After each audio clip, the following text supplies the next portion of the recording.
Sir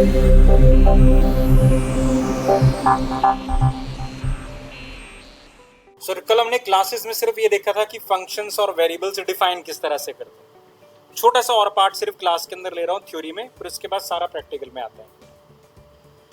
हमने ये define किया था कि क्लास के अंदर हम वेरिएबल्स बनाते हैं और फंक्शंस डिफाइन करते हैं। अब जो फंक्शंस है ना, उन्हें हम क्लास दो जगह पर डिफाइन कर सकते हैं, या तो क्लास के अंदर जैसा कि हमने पहले किया, और एल्स हम इन फंक्शन को क्लास के बाहर भी बना सकते हैं। मतलब क्लास के अंदर जो हम फंक्शंस बना रहे थे उन्हें हम बाहर भी बना सकते हैं। वो अलग बात है कि जो फंक्शन क्लास के बाहर हम बनाएंगे उन्हें हम डिक्लेयर करेंगे कहाँ? क्लास के अंदर। तो जो फंक्शन मेरी क्लास का पार्ट है उन्हें मैं क्लास के अंदर या तो डिफाइन कर दूं या क्लास के अंदर डिक्लेयर करूं, और फंक्शंस को कहाँ करूं? बाहर डिफाइन। जब मैं ऐसे फंक्शंस को क्लास के बाहर डिफाइन करूंगा और अंदर डिफाइन कर रहा हूं, तो पहली चीज है डिफरेंस क्या है। देखो, क्लास के अंदर जितने भी फंक्शंस आप डिफाइन कर रहे हो, बाय डिफॉल्ट वो सारे के सारे फंक्शंस इनलाइन मोड में जा रहे हैं। मतलब नॉर्मली हमने पढ़ा था, किसी फंक्शन को इनलाइन अगर बनाना है तो उससे पहले हम कीवर्ड क्या राइट करेंगे? इनलाइन राइट करेंगे। और इनलाइन का मतलब कि वो स्टेटमेंट्स रिप्लेस हो।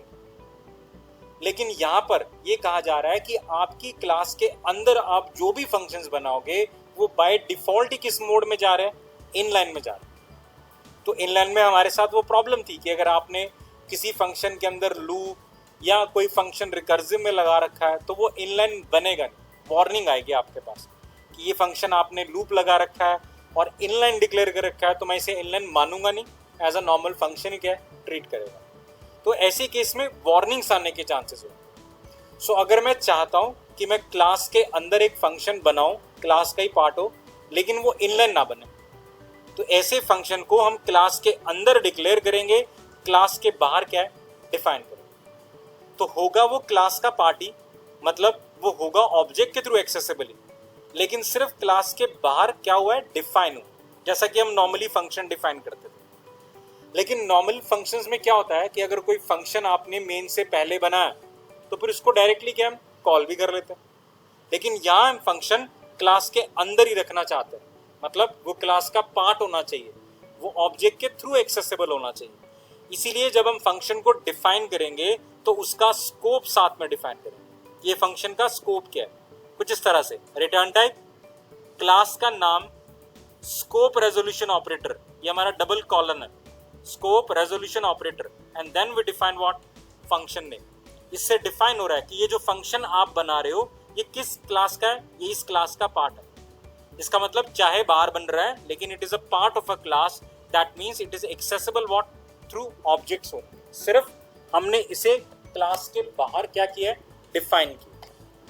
कुछ इस तरह से, जैसे अब शायद मैं क्लास बनाऊंगा, क्लास कॉल्ड एडिशन, जिसके पास 3 वेरिएबल्स होंगे ABC, कुछ डिफाइन नहीं किया, मतलब प्राइवेट है। पब्लिकली हम सिर्फ क्लास के अंदर फंक्शन डिक्लेयर करेंगे कि हम बनाएंगे void read, void display and void sum। ये 3 फंक्शन क्लास के अंदर डिक्लेयर किए हैं। देखो मैंने सेमीकोलन दिया, दिस इज कॉल्ड डिक्लेरेशन। अब क्लास के बाद मैं बाहर इन फंक्शंस को क्या करूंगा? डिफाइन करूंगा। डिफाइन करते हुए क्या लिखना है? रिटर्न टाइप, क्लास का नाम, स्कोप रेजोल्यूशन ऑपरेटर एंड आपके फंक्शन का नाम। और अब मैं उसकी डेफिनेशन दूं। यहां मैंने लिखा है सीन AB, तो ये फंक्शन क्लास का पार्ट है।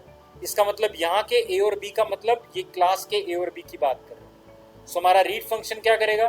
2 नंबर्स रीड कर रहा है। हमारा एडिशन फंक्शन जो क्लास के अंदर डिक्लेयर था, बाहर हमने बनाया, वो क्या कर रहा है? थर्ड में एडिशन डाल रहा है। और डिस्प्ले फंक्शन क्या कर रहा है? थर्ड को प्रिंट कर रहा है। अब हमने क्या किया? क्लास के अंदर फंक्शंस बनाए हैं और उन फंक्शंस को डिक्लेयर किए हैं, और उन फंक्शन को क्लास के बाहर हमने क्या है? डिफाइन किया। अब ये सारे फंक्शन रीड, सम और डिस्प्ले ये इनलाइन नहीं है। अगर ये क्लास के अंदर ही बनते तो क्या होते? इनलाइन होते। बट अब क्योंकि ये क्लास के बाहर बने तो ये इनलाइन नहीं है। वो अलग बात है, अगर आप इन्हें इनलाइन करना चाहते हो तो इनलाइन लगा देंगे साथ। मतलब अगर रीड फंक्शन जो मैंने क्लास के बाहर बनाया, मैं फिर भी चाहता हूं ये इनलाइन बने, पहली चीज, अगर आप चाहते हो कि रीड फंक्शन इनलाइन बने तो क्लास के अंदर ही बना दो, अपने आप ही वो इनलाइन है। लेकिन अगर आपने बाहर बना दिया है तो बाद में कीवर्ड ऐड क्या कर देना, inline. So we write inline void addition scope what read. इससे क्या होगा, क्लास के बाहर का बना हुआ फंक्शन भी क्या बन जाएगा, इनलाइन बन जाएगा। क्लियर हो गया ना। यहां हमने ये डिफाइन किया था कि बाहर बनाना है या अंदर बनाना है। अंदर बनाएंगे तो बाय डिफॉल्ट फंक्शन इनलाइन जाएंगे, बाहर बनाएंगे तो इनलाइन नहीं जाएंगे। लेकिन बाहर बनाते हुए क्या यूज करना है, स्कोप रेजोल्यूशन ऑपरेटर से बताना है कि फंक्शन बाहर बन रहा है but it is a part of a what class. उन्हें डिफाइन कुछ इस तरह से हमने किया। मेन में इस फंक्शन का हम इन क्लासेस का यूज कहाँ करेंगे, मेन में करेंगे। मेन में ऑब्जेक्ट बना के फंक्शंस को कॉल करेंगे।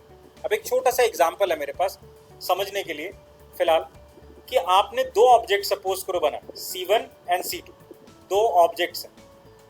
दोनों ऑब्जेक्ट्स के थ्रू आप इस रीड फंक्शन को कॉल कर रहे हो। जब मैंने दो ऑब्जेक्ट्स बनाए हैं, जैसे मैंने कहा यहाँ पर कि मैंने दो ऑब्जेक्ट बनाया C1, तो मुझे पता है C1 के पास अलग से ABC है और C2 के पास अपना अलग से क्या है, ABC है। दोनों के पास अलग अलग है, क्योंकि जब ऑब्जेक्ट बनता है इन वेरिएबल्स की क्या मिलती है, इन्हें कॉपी मिलती है। अब फंक्शन कॉल मैंने इस तरह से किया C1 डॉट रीड और ऐसे ही C2 डॉट रीड। अब जब फंक्शन कॉल करते हैं तो हमें पता होता है कि फंक्शन यहां से जंप करेगा और रीड पर आ जाएगा। अब रीड में क्या रीड हो रहा है, A और B। हमने कहीं पर मेंशन किया कि ये A और B C1 के हैं या C2 के, नहीं किया, ठीक है ना। क्योंकि जब फंक्शन कॉल करना मतलब प्रोग्राम जंप करके यहां पर आ गया। अब आ गया तो वो A और B को रीड कर रहा है। लेकिन क्लासेस के अंदर या स्ट्रक्चर के अंदर की बात की जाए तो A और B किसके होते हैं, किसी इंस्टेंस के होते हैं। तो यहाँ तो हमने बताया नहीं किसका इंस्टेंस है। तो एग्जैक्टली आपको क्या चीज ध्यान में रखनी है, जब किसी ऑब्जेक्ट के थ्रू फंक्शन कॉल होता है, C1 ने रीड को कॉल किया तो प्रोग्राम यहाँ पर जंप करेगा, बट आपका कंपाइलर आइडेंटिफाई करेगा कॉलर को, कॉल किसने किया है। इस समय कॉल किसने किया है, C1 ने किया है। इसका मतलब ये A और B अपने आप किसके हो जाएंगे, कॉलर के होंगे। मतलब किसके होंगे, C1 के। तो C1 डॉट रीड के टाइम ये A और B अपने आप C1 के होंगे और C2 डॉट रीड के टाइम ये वेरिएबल्स अपने आप किसके माने जाएंगे, C2 के होंगे। यानी आपका कंपाइलर जब कोई फंक्शन कॉल होगा ये आइडेंटिफाई करेगा कॉलर क्या कौन है। जो भी कॉलर है, जिस ऑब्जेक्ट ने उसे कॉल किया है, अंदर जितने वेरिएबल्स हम यूज करेंगे वो सारे उसी इंस्टेंस को क्या बिलोंग करेंगे। सो दैट मीन्स जब C1 ने रीड को कॉल किया होगा तो कंपाइलर को पता है कि रीड को कॉल C1 ने किया है, इसका मतलब A और B C1 के। और C2 डॉट रीड के टाइम कंपाइलर को पता होगा कि रीड फंक्शन कॉल C2 ने किया है, इसका मतलब इस समय रीड A और B किसके हैं, C2 के। Similar as it is sum में भी अगर मैं लिखूंगा C1 डॉट सम तो उसको पता होगा कि C1 के A और B को ऐड करके कहाँ डालना है, C1 के C में डालना है। तो सम के केस में अगर मैं यहाँ लिखता हूँ C1 डॉट सम, उसको पता होगा कि मुझे एग्जैक्टली यहाँ पर क्या कर रहा है, C1 डॉट C में डालना है C1 का A प्लस C1 का क्या है, B। हमने तो A और B लिखा है, बट वो अपने आप देखेगा कि एग्जैक्टली A और B थे किसके, C1 के थे या C2 के। और वो कहाँ से पता लगेगा, कॉलर ऑब्जेक्ट से आइडेंटिफाई करेगा। तो जब भी किसी ऑब्जेक्ट के थ्रू फंक्शन कॉल करोगे उसका कॉलर आइडेंटिफाई किया जाएगा, ठीक है। अब ये छोटा सा और concept last, scope of variables. हमने पढ़ लिया स्कोप ऑफ वेरिएबल्स तीन तरह के होते हैं नॉर्मली। लोकल वेरिएबल, किसी ब्लॉक के अंदर जो वेरिएबल्स बनाओगे, मतलब अगर मैं सम के अंदर कोई टेम्परेरी वेरिएबल बनाता या डिस्प्ले के अंदर कोई वेरिएबल बनाता तो वो क्या कहलाता है, लोकल वेरिएबल, कि वो उसी के अंदर बनेगा और वहीं पर खत्म हो जाएगा। जैसे कि हमने अपने प्रोग्राम में पहले किया, हमने फंक्शन बनाया void sum integer type x comma integer type y। अब ये x और y सिर्फ कहाँ यूज होंगे, सम के अंदर यूज होंगे, ना पहले ना बाद में, कहीं और यूज नहीं हो सकते। तो ये x और y क्या कहलाएंगे, लोकल वेरिएबल्स कहलाएंगे। Local to the function called sum, किसी ब्लॉक के अंदर क्या है, लिमिटेड है, they are called local variables. Then we have global variables. Program में बिल्कुल स्टार्टिंग में, प्रोग्राम से पहले, मेन में नहीं, कहीं नहीं, पहले कहीं कोई वेरिएबल बना हो गया, int a बना एक वेरिएबल। अब ये वेरिएबल मैंने वैसी बना दी, ऊपर लिख दी, ना किसी फंक्शन में आए ना किसी स्ट्रक्चर के अंदर है, बाहर पड़ा एक वेरिएबल है। अब बाहर पड़े इस वेरिएबल का तो यूज कौन कर पाएगा? हम फंक्शन के अंदर भी कर सकते हैं, चाहे वो एक नॉर्मल फंक्शन हो, चाहे वो मेन वाला फंक्शन हो, हम इसका यूज कहीं भी कर सकते हैं। मतलब ये वेरिएबल कहाँ यूज होगा? थ्रू आउट द प्रोग्राम इस वेरिएबल का यूज कर सकते हो। That's why it is called what? Global variable है, ग्लोबल टू द प्रोग्राम। पूरे प्रोग्राम के अंदर ग्लोबली क्या होगा? एक्सेसिबल होगा। क्लियर हुआ? और थर्ड आता है इंस्टांस वेरिएबल। इंस्टांस वेरिएबल जैसे इसी प्रोग्राम की अगर हम बात करते हैं तो हमने क्लास में जो कंसेप्ट पढ़ा, ये वाला प्रोग्राम, इस प्रोग्राम ने हमने एडिशन क्लास बनाई थी। इसमें 3 वेरिएबल्स हैं, ए बी एंड सी। ये ए बी सी वेरिएबल 3 जो हमारे पास हैं, ये मेमोरी में कब आएंगे? जब हम इस क्लास का क्या बनाएंगे? इंस्टांस बनाएंगे। तो जब हम इसका इंस्टांस बनाएंगे तभी वो मेमोरी पर आएंगे। जैसे हमने C1 बनाया तो ये ABC कहाँ आ गए? मेमोरी पर आ गए। हम जितने इंस्टांसेस बनाएंगे उतनी बारी ये क्या आएंगे?